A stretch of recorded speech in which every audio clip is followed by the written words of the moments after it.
Ya, shalom, salam jumpa kembali dengan saya Willy Marpaung. Satu kebanggaan tersendiri bagi saya untuk boleh hadir membagikan firman Tuhan, membagikan motivasi, membagikan hal-hal baik kepada teman-teman sekalian di YouTube channel Willy Marpaung ini. Dan itu sebabnya jika teman-teman diberkati lewat video-video ini, jangan lupa untuk berikan like, jangan lupa untuk men-share-nya kepada yang lain, jangan lupa untuk berkomentar, dan jangan lupa bagi baru bergabung, terima kasih sudah bergabung, welcome to my YouTube channel. Dan jangan lupa untuk subscribe channel ini, aktifkan loncengnya sehingga setiap ada video terbaru, teman-teman tidak ketinggalan video-video dari saya. Nah, hari ini saya akan bahas mengenai sisi positif dari bertengkar dengan pasangan. Jadi kalau misalnya ada pertengkaran dengan pacar, ada pertengkaran dengan pasangan, dengan doi, coba kali ini kita lihat dari sisi positifnya. Dari sini kita lihat dari perspektif yang benar, ya kan? Karena di firman Tuhan dikatakan mengucap syukur dalam segala ya kan? Karena begitu kata firman Tuhan kan dalam 1 Tesalonika 5:18, mengucap syukur dalam segala hal. Jadi kalaupun bertengkar dengan pasangan, ada sebenarnya hal-hal yang bisa kita syukuri. Ada sebenarnya hal-hal yang bisa kita katakan terima kasih Tuhan Yesus lewat berantem ini. Inilah yang bisa ku dapatkan. Bisakah kau katakan demikian? Ayo, pasti seru. Nah, hari ini saya akan bahas mengenai sisi positif atau apa hal yang bisa kita syukuri ketika kita bertengkar dengan pasangan, ya. Bertengkar dengan pasangan saya sudah bahas gimana penyelesaiannya. Lalu bertengkar dengan pasangan, apa-apa saja yang tidak boleh dilakukan. Ya, ada 5 hal setidaknya yang jangan kamu lakukan ketika kamu bertengkar. Yang pertama, jangan sampai engkau berkata-kata kasar, ya kan? Karena bisa aja waktu romantis, waktu baik-baik engkau bilang I love you sayang, ya kan? Tapi udah berantem, I hate you, I want kill you. Yang aturannya engkau itu disayangi sama dia, malah dia benci samamu, itu bukan menyelesaikan masalah, itu memperbesar masalah, ya kan? Nah, jadi yang pertama, jangan berkata-kata kasar, jangan bertindak kasar, apalagi memukul, jangan, ya kan? Nah, yang kedua, jangan diam secara berlebihan, walaupun ada namanya silent punishment, tapi jangan diam berlebihan, tetap kasih kabar sama dia. Yang ketiga, kamu jangan mengungkit-ungkit masalah yang ada di masa lalu. Masa lalu, biarlah masa lalu, ya kan? Makanya kalau ada masalah dituntaskan. Yang keempat itu, janganlah menghilang, ya kan? Janganlah private semua akunmu, blokir dari WA. Jangan, ya. Kemudian boleh mungkin pisah sebentar, ya kan? Boleh mungkin misalnya mendiamkan diri sebentar untuk apa? Untuk berdoa. Setelah itu diskusikan, selesaikan, oke? Dan yang kelima, jangan langsung berkata putus. Kalau memang kalian pacaran sudah komitmen, kalau memang kalian pacaran sudah berjanji untuk tetap bersama, maka jangan pernah sekali-kali katakan putus. Mau sehebat apapun pertengkaran itu, jangan katakan putus, ya kan? Karena kalau di masa pacaran aja sikit-sikit putus, ya kan? Nanti udah nikah, cerai aja kita. Ingat, dalam pernikahan Kristen tidak boleh ada perceraian, oke? Nah, hari ini kita akan lihat sisi positif dari bertengkar dengan pasangan. Ada beberapa hal yang perlu kita syukuri saat kita bertengkar dengan pasangan kita. Hebat ya, ini adalah salah satu hal yang agak superlatif, ya kan? Ini agak spektakuler, agak ekstrim, ya kan? Tapi firman Tuhan mengatakan mengucap syukur dalam segala hal. Karena walaupun pasangan kita saat itu tidak baik, Tuhan kita tetap baik, oke? Nah, yang pertama, sisi positif dari bertengkar dengan pasangan itu adalah mengetahui sifat aslinya. Ya, mengetahui sifat aslinya.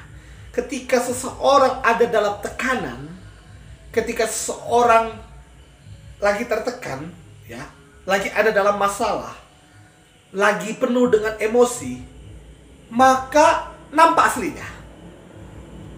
Betul nggak? Ketika orang marah, nampak aslinya gimana dia. Ketika orang baik-baik aja semuanya, wah, gampang untuk menutupi aslinya, ya kan?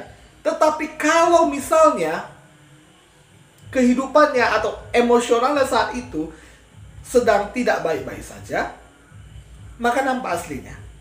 Itu sebabnya ketika engkau bertengkar dengan pasanganmu, engkau bisa nampak sifat aslinya, ya kan? Engkau bisa nampak, wah, karakter dia seperti ini.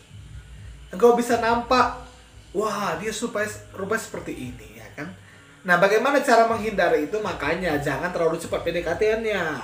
Kalau bisa 6 tahun. Jadi waktu PDKT kita berantem, makanya itu pacarannya aman-aman aja ya kan. Nah, jadi kalau misalnya bertengkar dengan pasangan, jangan langsung frustasi. Jangan langsung WhatsApp saya, Bang Willy aku bertengkar dengan pasanganku. Jangan langsung kayak gitu ya kan. Tapi ada sisi positifnya. Oh, dia rupanya seperti ini ya kan. Oh, dia rupanya seperti ini.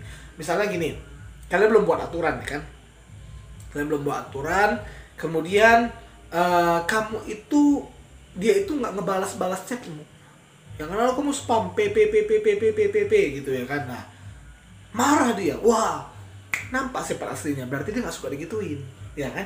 Nah, kalau udah tahu sifat aslinya kayak gitu, jangan keulang lagi, berantem lagi. Ya kan, berantem lagi ya kan. Jadi kamu udah tahu sifat aslinya. Oh, berarti kalau dia lagi seperti ini, dia nggak balas, mungkin dia lagi sibuk ya kan, atau mungkin dia lagi ada kerjaan lain, atau mungkin lagi kuliah ya kan, atau lagi kerja gitu ya kan. Nah, jadi ketika kamu sudah tahu sifat aslinya, kamu harus lebih pengertian kepadanya. Kamu harus bisa menerima dia. Kamu harus bisa memahami gimana dia. Oke? Nah, itu yang pertama. Jadi, ketika kamu berantem dengan pasanganmu, kamu bisa tahu sifat aslinya. Oke? Nah, yang kedua, apa sisi positif dari bertengkar dengan pasangan? Yaitu tahu apa yang dia suka dan yang dia tidak suka. Jadi tahu batasannya, ya. Karena kalau misalnya kita belum berantem, kita nggak tahu tuh apa yang dia suka, apa yang dia nggak suka.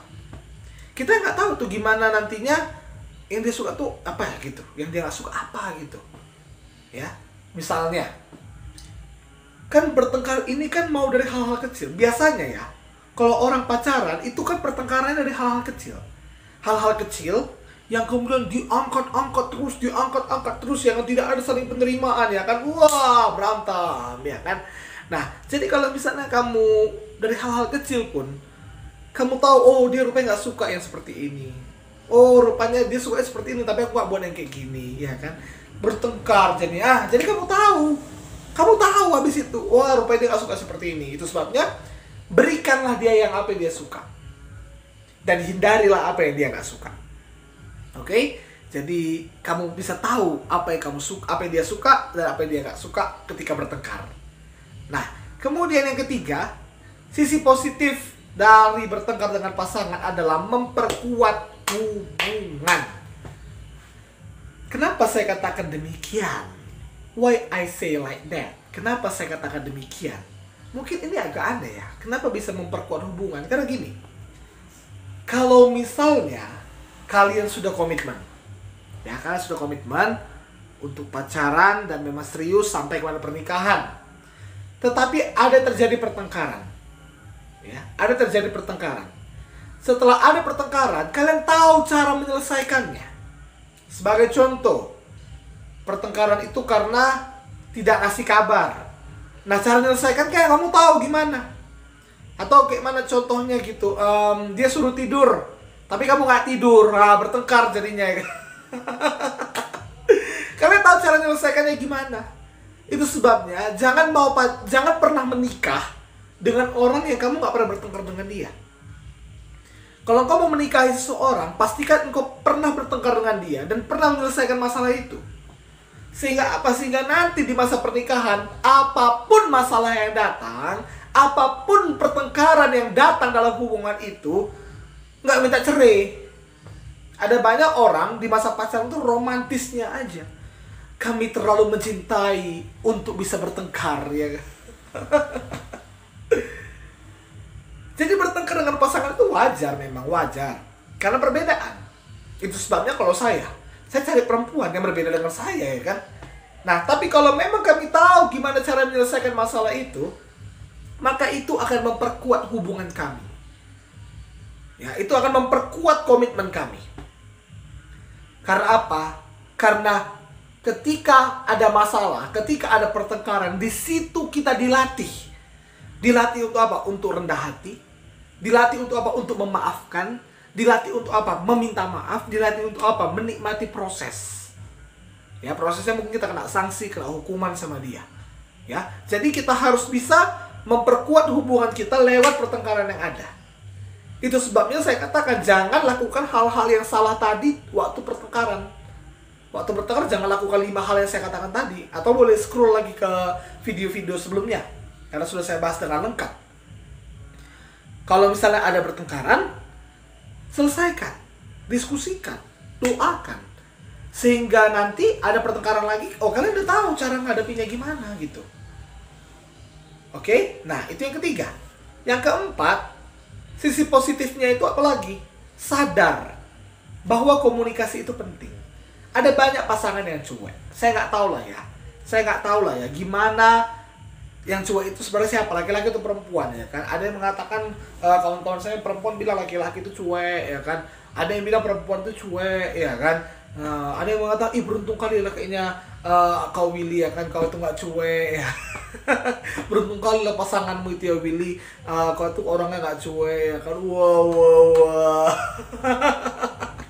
Karena bagi saya, memberi kabar itu penting, komunikasi itu penting ya kan. Anak IPS, sosialisasi ya kan. Jadi hubungan sosial itu kan kuat kalau ada komunikasi. Nah, jadi ketika ada pertengkaran, kalian harus bisa bangun mindset. Oh, komunikasi kita terhambat, komunikasi kita kurang.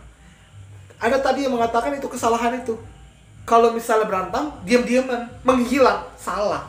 Ketika ada masalah, ketika ada pertengkaran, memang pada awalnya kalian boleh mendiamkan diri. Kalian boleh silent punishment, hukuman diam, hukuman cuek. Tetapi jangan berlebihan. Lalu nggak mau komunikasi lagi, blokir-blokiran. Nggak tahu jelasnya gimana. Entah mau kemana dibawa hubungan itu jadinya. Mau dibawa kemana hubungan kita. Jadi harus jelas. Dan di situ kalian bisa paham, wah komunikasi kita yang terhambat.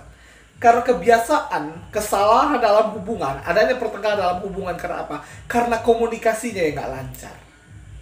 Karena komunikasinya yang salah paham. Paling tidak kalian tuh punya quality time setiap hari dalam berkomunikasi. Ya, mungkin nggak bisa setiap hari teleponan 1 jam gitu, nggak bisa ya kan? Karena semua punya kesibukan masing-masing. Tetapi kalian bisa gunakan, ya misalnya ada chat dan say I love you. Itu kan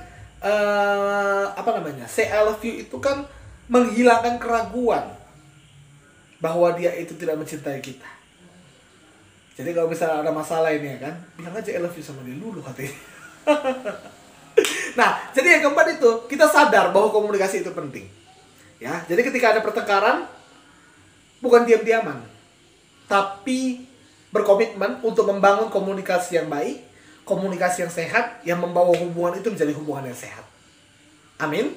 Nah, kemudian yang kelima, unek-unek terkeluarkan. Apalagi nih maksudnya ya, karena ketika kita nggak suka sama pasangan kita, ada hal-hal yang kita nggak suka sama pasangan kita. Misalnya, pasangan kita tuh suka main game ya kan, pasangan kita suka main game ya kan. Nah, tapi kita nggak berani ngungkapinya. Kan biasa gitu kan kalau namanya orang pacaran ya kan. Takut ngungkapi sama pacar, nanti dia marah kayak mana ya. Kalau putusnya kayak mana ya kan. Aduh, memang aku nggak punya saingan yang lain, tapi sainganku game sekarang. Nah, misalnya game ya kan. Nah, kamu nggak suka nengok dia main game. Kamu merasa, aku kok diabaikan ya. Kalaupun quality time, kalaupun chattingan, lama dibalas karena dia main game. Atau kalau teleponan, dia lama balas karena dia main game gitu. Kalau telepon, udah ya saya, aku mau main game. Ingat ya, boleh main game, tapi tahu prioritasnya. Ya kan? Silakan urus hubunganmu dengan pacarmu, baru main game. Oke? Kalau misalnya pacarmu ngasih, ya saya nggak bisa larang gitu ya kan? Nah, tetapi kalau misalnya kamu nggak suka, dia itu memprioritaskan gamenya daripada kamu gitu. Ketika ada pertengkaran, di situ saat kamu mengeluarkan unek-unek kamu. Waktu diskusinya, waktu penyelesaiannya, bukan saat bertengkarnya. Karena gini, saat bertengkar, jangan dua-dua ngomong. Jangan. Ketika ada perselisihan, baik di pacaran maupun di rumah tangga, di pernikahan nantinya, kalau suami ngomong, istri diam. Kalau istri ngomong, suami diam.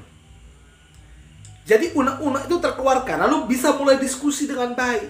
Dan unek-unek itu dikeluarkan dengan kata-kata yang baik, dengan kata-kata yang sopan, dengan kata-kata yang baik, yang lembut.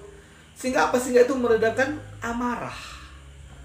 Amsal 15 ayat 1 mengatakan, jawaban yang lemah lembut meredakan kegeraman. meredakan amarah. Tapi kalau misalnya jawaban kita kasar, jawaban kita itu ngotot gitu, udah salah ngotot ya kan, meledak. Itu sebabnya unek-unek bisa kamu keluarkan ketika kamu sedang menyelesaikan masalah dari pertengkaran yang ada dengan pasangan. Ketika kau bertengkar lalu kau selesaikan, keluarkan semua itu. Sebenarnya aku nggak suka selama kamu kayak gini. Udah ya sayang, masih marah kamu sayang. Gak tau lah. Ya udahlah, maafin abang ya, maafin aku ya sayang, maafin adik ya bang. Nah seperti itu. Jadi terkeluarkan. Nah kemudian yang terakhir, yang keenam, apa sisi positif dari bertengkar dengan pasangan? Hubungan menjadi lebih berwarna. Ada statement yang mengatakan, alah kalau misalnya pacaran gak ada berantemnya, gak asik, gak seru ya kan. Kalau romantis terus, canda tawa terus gak seru. Enak kalau ada berantemnya gitu, seru, menantang ya kan. Saya kira itu betul juga ya. Saya kira itu betul juga. Kenapa? Kalau misalnya romantis terus ya kan, sayang-sayangan terus, manja-manjaan terus, bosan lama-lama. Tapi kalau misalnya berantem gitu ya kan, lalu sakit hati ya kan. Nah tapi kan ingat, ada sisi positifnya. Sisi positifnya apa? Kalian bisa menyelesaikan hubungan itu, dan itu menjadi latihan kalian, modal kalian untuk masa pernikahan, dan itu membuat hubungan itu menjadi lebih berwarna. Demikian yang bisa saya sampaikan mengenai sisi positif dari bertengkar dengan pasangan. Yang pertama tadi, mengetahui sifat aslinya.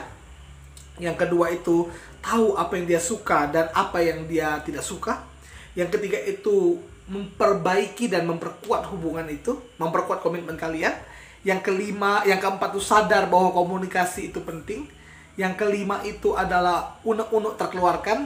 Dan yang terakhir, hubungan menjadi lebih berwarna. Ketika ada dalam masalah, tetaplah bersyukur. Karena apa? Karena ada maksud Tuhan, ada rencana Tuhan yang akan kalian dapatkan dalam hubungan itu. Ketika kalian mau bersatu, ketika kalian mau memaafkan, ketika kalian mau rendah hati untuk saling menerima, saling memahami, saling mengampuni. Dan percayalah, ada kasih Tuhan, ada berkat Tuhan, ada mukjizat Tuhan dalam hubungan itu. Ini yang bisa saya sampaikan. Kiranya sharing ini bisa memberkati teman-teman sekalian. Sampai jumpa di video berikutnya. Tuhan Yesus memberkati.